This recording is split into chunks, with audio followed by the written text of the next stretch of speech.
Continuemos a partir da regra número 2 para sair das dívidas. Parta para o tudo ou nada. Gosto muito de falar sobre este ponto nas minhas palestras, porque gosto de observar a reação, muitas vezes espantada, no semblante da plateia. Vamos lá? A regra é muito simples. Serei claro e objetivo. Ou você paga toda a sua dívida por completo, ou não abate um centavo sequer. É isso mesmo, pessoal. Só para reforçar, tá? Ou você paga toda a sua dívida por completo, ou não abate um centavo sequer. É isso e ponto final. Você entenderá mais adiante.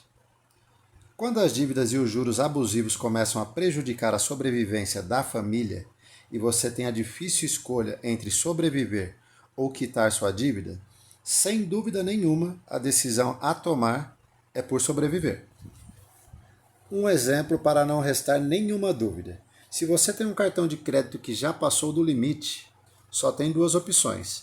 A primeira, e obviamente a mais correta, é a quitação total. Eu disse total da fatura.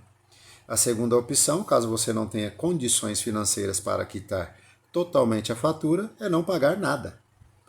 Não pagar a parcela mínima, parcial, nada. Você não paga um tostão sequer dessa fatura. Na atitude tudo ou nada, não devemos aceitar outra opção. Isso vale para todos os tipos de dívida. Quitação total ou nada. É muito importante que você entenda o verdadeiro motivo para esse tipo de atitude. O que acontece com muitas famílias quando optam por pagar apenas parte das dívidas? Os juros abusivos cobrados no próximo mês simplesmente devorarão a importância que foi paga e a dívida não sairá do lugar. O que acontece com o pagamento parcial de uma dívida no Brasil, com juros insanos praticados no país, nos dá a sensação de que estamos ateando fogo ao nosso dinheiro. Penso que nenhum ser humano, gozando de suas faculdades mentais, acharia esse método normal. Observe mais um exemplo prático. Vamos imaginar que você possui uma fatura com limite ultrapassado no valor de R$ 5.000. Você não tem condições de pagar o total e, como não conhece as regras do jogo, decide pagar apenas o valor mínimo de R$ 750, que é o equivalente a 15% do total. Esse percentual pode variar conforme a bandeira de cada cartão.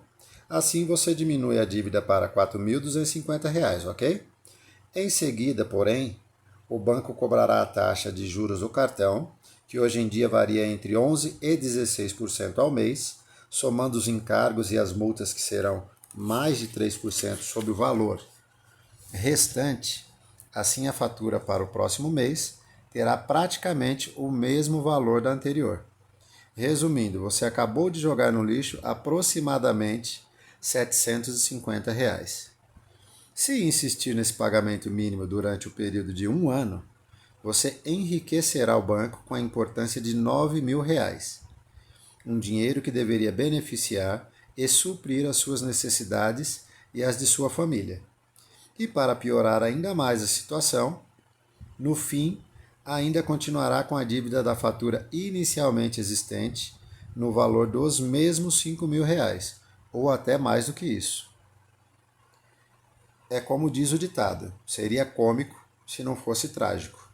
Quantas pessoas você conhece que usaram o cheque especial e, para não receber cobranças, fizeram depósitos parciais na conta, pensando que estavam evitando um agravamento do problema? E somente depois de um tempo, descobriram que esses depósitos não só favoreceram a situação negativa de sua conta, como, ao contrário do que desejavam e imaginavam, aumentaram ainda mais a dívida. Assim entendemos o resultado do poder destrutivo dos juros abusivos no Brasil. Resumindo e enfatizando mais uma vez, tudo ou nada. Tenho certeza de que muitos de vocês devem estar pensando: o que eu mais queria era poder fazer isso, parar de pagar juros. Não estou aguentando mais pagar dívidas que parecem nunca ter fim. Eu gostaria de tomar essa atitude, mas tenho medo.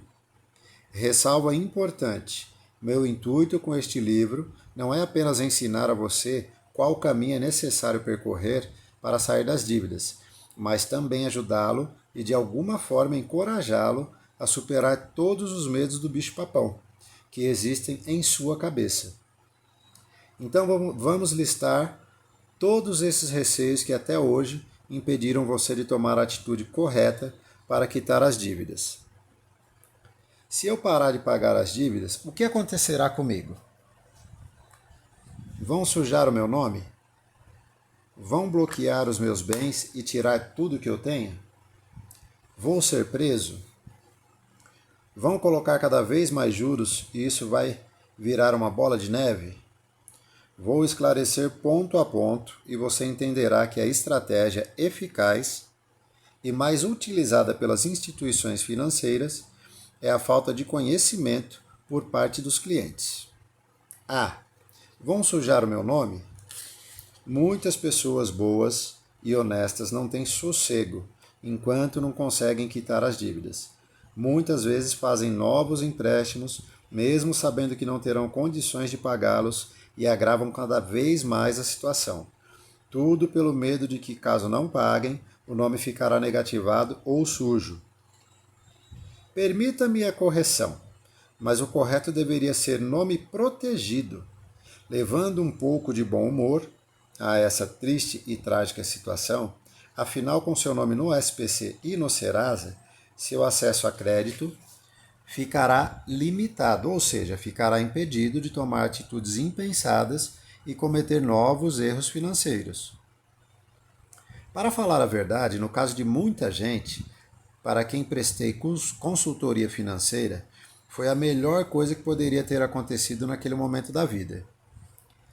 Faz todo o sentido, você não fará mais dívidas. Se quiser adquirir algo, terá de ser à vista. E finalmente, quem sabe, aprenderá a controlar o orçamento e viver exatamente com aquilo que tem. A questão de ter o nome protegido, como eu prefiro chamar, significa que por um tempo seu nome vai constar em órgãos de restrição ao crédito como SPC e Serasa. E você não poderá obter mais crédito no mercado. Um acontecimento que, no meu ponto de vista, repito, é algo extremamente positivo para muita gente, mesmo que a princípio o indivíduo não entenda e não aceite. O que muitas vezes está em jogo é o apelo emocional, principalmente entre pessoas com idade mais avançada, por questão de honra e hombridade.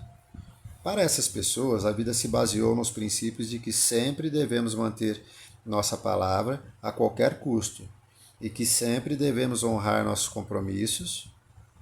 Pensam que essa atitude acabará com todo o seu aprendizado e lhes tirará todos os princípios pelos quais sempre zelaram, transformando-as em pessoas desonestas. Eu concordo, sim, que a nossa palavra dada e a nossa reputação são coisas muito importantes para ser humano. E devemos ter e manter nossos valores de honra, respeito, compromisso e lealdade. Mas o que devemos também considerar é que esses valores não estão sendo aplicados em ambos os lados. Observe como analiso a situação.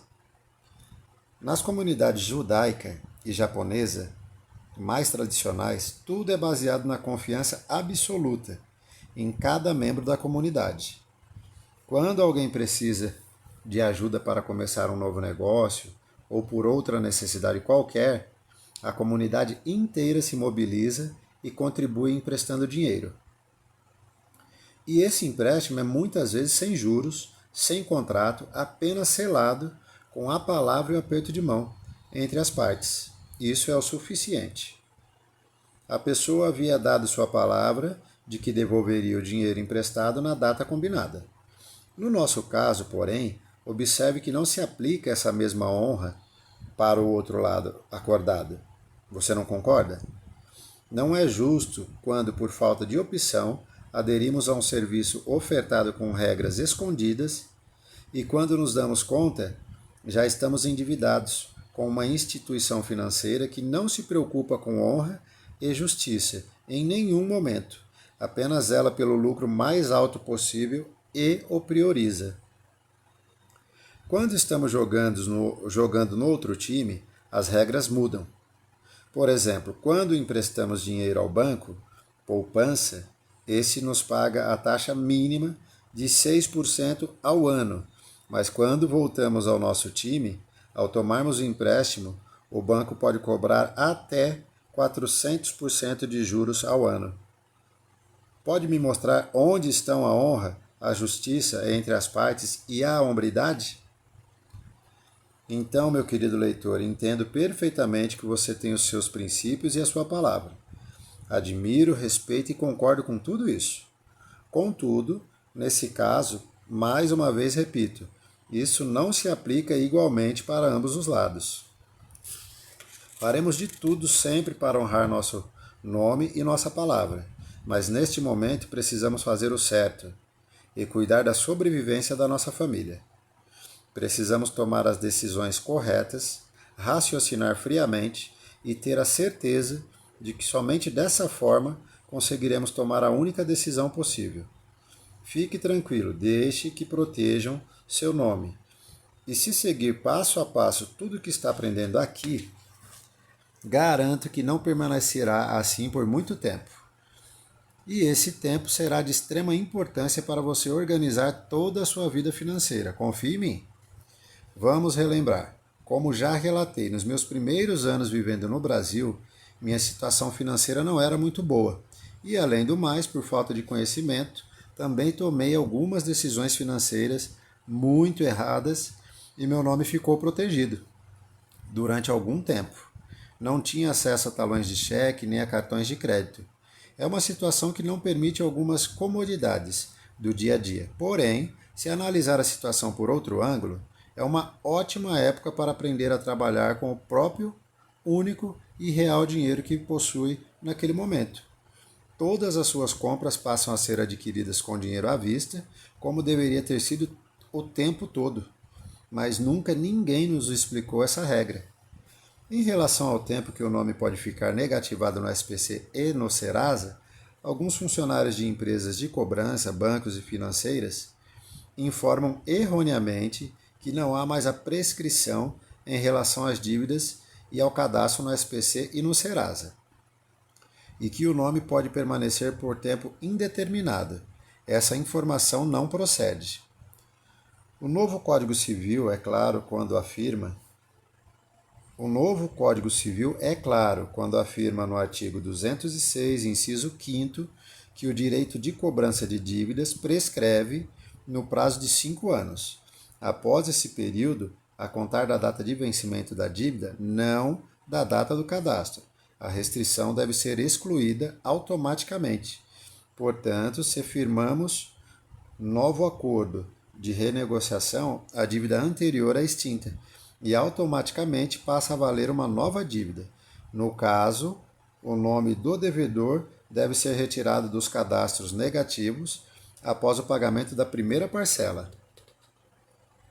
O que ocorre é que se você tinha uma dívida, mesmo que ela fosse vendida ou cedida para outras empresas de cobrança, o prazo de 5 anos para a prescrição da dívida será mantido.